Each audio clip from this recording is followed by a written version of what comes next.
Enrique, tell us just a little bit about, I guess, your journey to where you are playing a role in this whole St. Jude Dream Home campaign and all of this. Tell us how your, I guess, affiliation and your experience with St. Jude started. Yeah, well, I'm currently employed here at LSAC St. Jude. I've been here 6 years now, but our journey didn't start like a normal LSAC employee. Before that, my daughter was a patient for 5 years. My daughter Ariana, our oldest, she was a patient from 2009 to 2014 for a rare brain tumor called ATRT, which stands for atypical teratoid rhabdoid tumor. And we found that while we were living in Japan in 2009 while I was stationed out there for the Navy. While we were out there, she had a 10-minute seizure, and that's how we found the tumor. And we began doing research as people do. They go to Google, and everything that we found about ATRT led us to St. Jude. So we knew that this was the best place for us to, give her the opportunity to survive. So we came to St. Jude. The original hospital that they sent us to was in San Antonio. And there they told us that Ariana had just turned 3. And they told us that she never turned 4 and that the best case scenario was 13 months of life on treatment. So we couldn't accept that. And like I said, everything that we researched led us to St. Jude. And we came here, and we got here on August 2nd of 2009. And I remember walking through those doors. It was a Sunday night, and the head of neuro-oncology, Dr. Gajar, was there waiting for us on a Sunday night. I remember just asking him, I was an analytics guy back then, so I remember just asking him, like, what's the percentage of survival that you give my daughter? And he said, I don't treat numbers, I treat kids, and I promise to do everything I can to save your daughter's life. So fast forward to March of 2010, she was cancer-free. She had 4 high-dose chemotherapy treatments that were a week long here in the Chili's Care Center, augmented by, or supplemented by a stem cell transplant each. So she had 4 stem cell transplants, and then she got a month break and 31 radiation treatments. And then on March 31st of 2010, she was cancer-free, which was something that we never expected to hear after the initial diagnosis. So she lived cancer-free for 1.5 years, and unfortunately in July of 2011, she relapsed.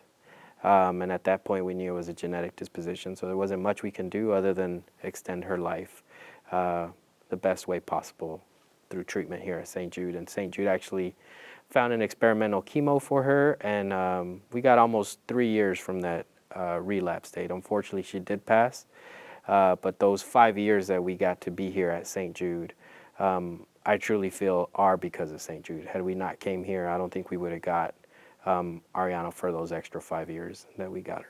And those extra 5 years are obviously very special and probably treasured as part of your family. And like I said, you pretty much attribute all of that to the research and the treatment at St. Jude. Correct. I tell people all the time, if we had to relive Ariana's scenario 100 times we'd come to St. Jude. Like I said, even though I can't roll her out here and tell you, she's off getting her license, she's in high school, I do feel that those 5 years were because of St. Jude and donors and programs like the Dream Home campaign that we're working with right now. And like I said, for those 5 years, it's an immeasurable blessing on the family and on your family. And like I said, she was your oldest, so I'm assuming that you have more kids. We have a daughter, Olivia, who's 15 now. She was 6 when Ariana passed away, and Ariana passed away 2 weeks shy of 8. And she was 1.5 years old when Ariana was diagnosed, so she basically grew up here in the hospital until she was about 6 or 7. And then we have a son now, Henry, who was born a year after Ariana passed. So rewind to those first few years of treatment, walking through these doors. Probably the campus looked a little bit different than it does now because, again, this place just keeps getting bigger and bigger growing. And bigger, which is a blessing in its own right. But go back to those first few days and the first few days of treatment. I know there's probably just, it's overwhelming, but when you go back and you know that St. Jude's never going to send you a bill and you're focused on your daughter and nothing else, that has to be at least some sort of not even a sigh of relief, because there is no sigh of relief when your child is sick, but it's got to be one of those weights that you just kind of put it to the side because you don't have to worry about that anymore. Yeah, I think for us it was apparent before we even got here. You know, for me, I was active duty Navy at the time, so it didn't matter where we went. Her treatment was going to be taken care of. Right. But St. Jude afforded the best opportunity at life. But one thing that was really apparent right off the bat was, you know, we called other hospitals before we came to St. Jude looking for treatment for her. And every other hospital, the second or third question was, what kind of insurance do you have? Mm-hmm. And when you're scrambling to save your kid's life, that's not anything that you're worried about at that second.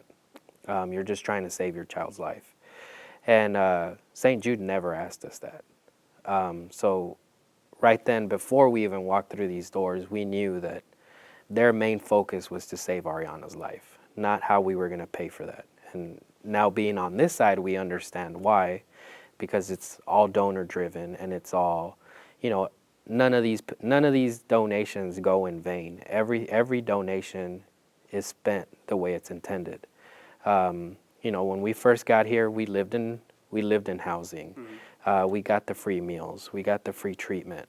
You know, and the St. Jude experience is like no other hospital in not only in the United States but in the world, right? Like Right. You never want to go to a children's cancer hospital. That's not anywhere anyone wants to go, and I think this is something where even you can relate, having been able to be here at the campus, where, you know, it's like, man, what's it going to be like walking around and seeing all these kids sick? But you walk around and you see everyone smiling, everyone happy, all the kids playing, getting toys, and it's because of the environment that the donors and LSAC and everyone working together create for the families across the street. It's truly a collaborative effort, and we've used the word collaborative in a lot of these interviews so many times, whether it's through the research or whether it's through the rehabilitative services or whether it's just, you know, collaborating on treatment or, to be honest with you, collaborating on increasing a quality of life for a patient and a child. Like you said, it's the bright colors and it's the activities and physical therapy that's not really physical therapy, and keeping the smiles on their faces. You've got it, while the treatments themselves and the drug therapy and all those therapies are very important. Just the happy disposition is a medicine in itself, is that positive outlook on life. It probably has to help not only for your child, but also for the family as well. Yeah, I remember when we first got here that first week, my wife would joke around and say, I swear they're spraying Prozac through these ventilations. She's like, I don't know how people are so happy. And, you know, that first week you're in shock. You don't understand, why did your kid get sick? You know, why us? And what are we going to do? How are we going to get through this? So you're stressed out. And, you know, other families notice that, you know, when they see everyone walking around, and you being a new family, you're just like, I don't understand why you guys are having a good time right now. But, you know, once you get into your protocol and your doctor plans and everything that you need to do while you're here, everything starts adding up and making sense. And there's just, you know, overwhelmingly sense of hope and relief that comes over you. So so like I said, you know, we're years removed now. You know, I know that Ariana's still probably on your brain every day. You probably think about her all the time. Her younger siblings probably hear stories about her all the day. And even though she had a younger sister that, like you said, kind of grew up here and saw this, there's got to be a lot of mixed emotions, but also just so many positive, happy memories of this place, or you wouldn't be able to walk through these doors every day. Right. Yeah, getting the privilege to work here now is great, because, you know, this is not only my way, but maybe my family's way of carrying Ariana's legacy and memory. You know, getting to share her stories through interviews like this or doing tours at the hospital is, you know, it's amazing, because truly, there's really no other place I feel more connected to Ariana than walking the halls of St. Jude. And that's just because so many of our treasured memories did happen here.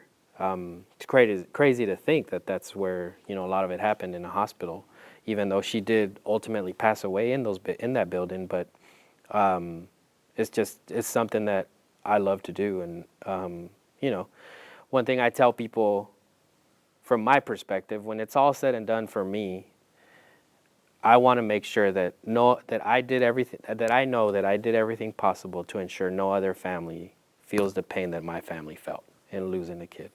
And the only way I can do that is by giving back and working here at St. Jude. Yeah, and as parents, I'm a parent, and I know a lot of parents at home are listening to this interview right now, and I can say that nobody can really put themselves, they can't empathize with what your family has been through, but to hear so much positivity out of your voice, so much optimism out of your voice after, dealing with a family tragedy like that, and being able to know, you know what, this is how we're going to remember Ariana, and we're going to move from here and just continue to grow and build her memory.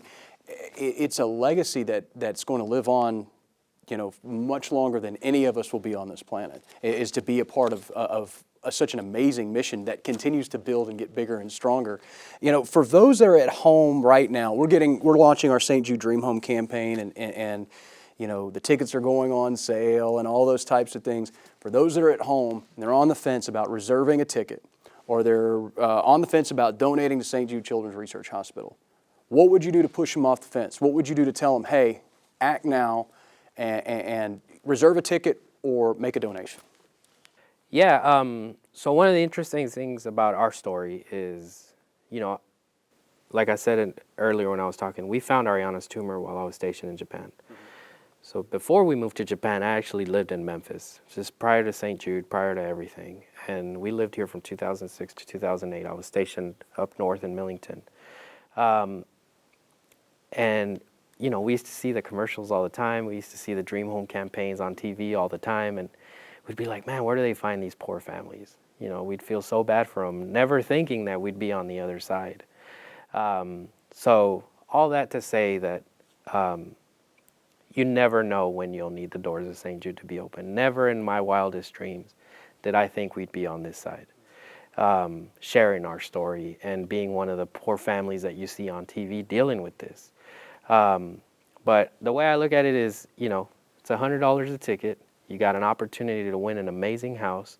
And the way I look at St. Jude donations, it's more of an insurance policy to make sure that these doors stay open for in case someone in your family, now that be your kid, grandkid, niece or nephew, or even, your friends' kids, you make sure that these doors are open for when they need them.